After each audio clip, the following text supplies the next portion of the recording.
kenapa RUU ini sudah sampai 20 tahun lebih ya?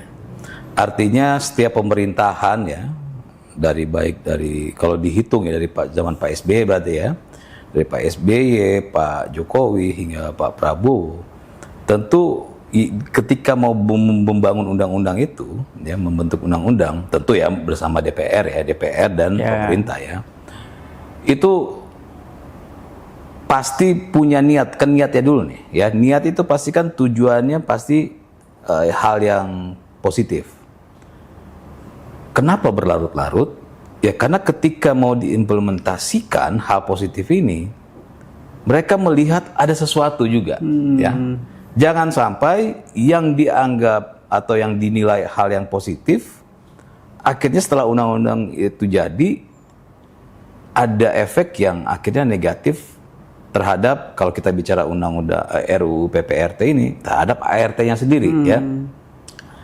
Jadi tentu pemerintah saat ini akan mengkaji dengan baik ya.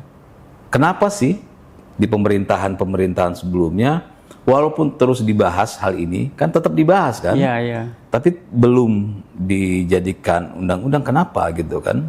Tentu pemerintah saat ini Pak Prabowo dan DPR saat ini tentu akan coba melihat flashback apa alasan baik pemerintah dan DPR sebelumnya itu belum mensahkan ya.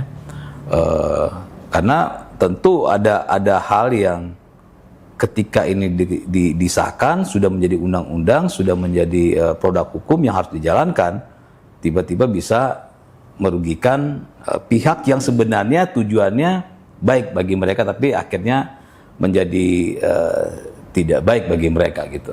Jadi harus juga dilihat kenapa sampai 20 tahun ya. Tentu ini Pak Prabowo dan DPR yang saat ini tentu akan mengkaji lebih baik, mengkaji lebih dalam berdasarkan pengalaman dari pemerintahan sebelumnya dan DPR sebelumnya.